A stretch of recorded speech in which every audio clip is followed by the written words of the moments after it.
کامران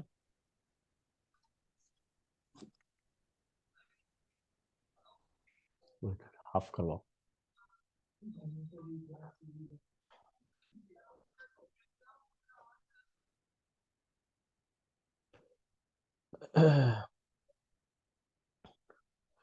إن الحمد لله نحمده ونستعينه ونستغفره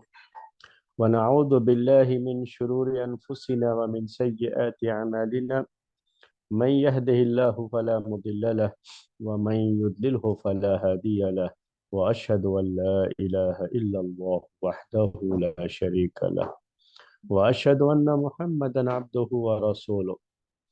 يا أيها الذين آمنوا اتقوا الله حق تقاته ولا تموتن إلا وأنتم مسلمون يا أيها الناس اتقوا ربكم الذي خلقكم من نفس واحدة وخلق منها زوجها وبث منهما رجالا كثيرا ونساء واتقوا الله الذي تساءلون به والأرحام إن الله كان عليكم رقيبا يا أيها الذين آمنوا اتقوا الله وقولوا قولا سديدا يصلح لكم أعمالكم ويغفر لكم ذنوبكم ومن يطع الله ورسوله فقد فاز فوزا عظيما أما بعد فإن خير الحديث كتاب الله وخير الهدي هدي محمد صلى الله عليه وسلم وشر الأمور محدثاتها وكل محدثة بدع وكل بدعة ضلالة وكل ضلالة في النار۔ محترم بھائیوں اور معزز خواتین، ہمارا یہ درس اسلامی تاریخ سے متعلق جو یزید بن معاویہ کے دور خلافت کے تعلق سے ابھی آپ کے سامنے پیش کیا جا رہا ہے۔ یزید بن معاویہ کے دور خلافت میں پیش آنے والا بہت بڑا تاریخی سانحہ جسے ہم واقعہ کربلا کہتے ہیں، جس جو ہے واقعے میں جس حادثے میں پیارے نبی صلی اللہ علیہ وسلم کے پیارے نواسے حسین بن علی رضی اللہ تعالی عنہما شہید کر دیے گئے، اس واقعے کے تعلق سے باتیں تفصیل کے ساتھ آپ کے سامنے پچھلے دروس میں ذکر کی جا چکی ہیں۔ ہمارے بعض بھائیوں کا یہ سوال تھا کہ اس پورے واقعے کی ذمہ داری کس کے اوپر آتی ہے، کون ذمہ دار ہے اس واقعے کا۔ ہم اس پورے واقعے کو اگر دیکھ رہے ہیں کہ واقعی یہ بہت بڑا سانحہ ہوا ہے اور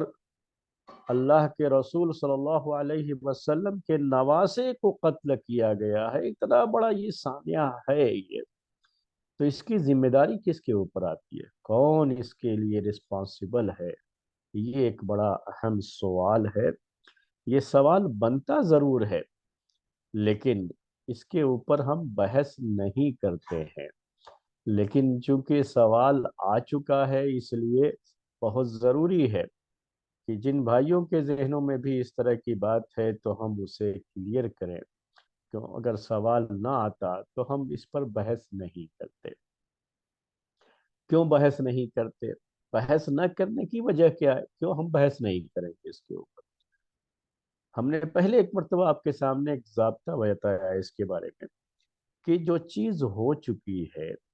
تو ہمارا اسلامی طریقہ یہ ہے اور ایک مسلمان ہونے کے لحاظ سے ہمارا منہج اور طریقہ یہ ہے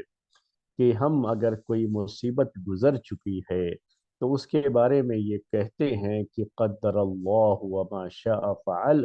کہ یہ اللہ کی تقدیر تھی، اللہ نے جو چاہا وہ ہو گیا۔ اب اس کے بارے میں خواہ اگر اس کو کوریدتے رہیں گے تو کوریدنے کی وجہ سے خواہ جو ہے اس سے اور مزید جو ہے گند پھیلے گی اور اس کی وجہ سے لوگوں کو پریشانیاں بھی ہوں گی، ہمیں بھی پریشانی ہوگی، ہمارے لیے بھی بڑا مشکل معاملہ ہے کہ ہم اس کی ذمہ داری کسی ایک کے سر پر تھوپ دیں اور جو ہے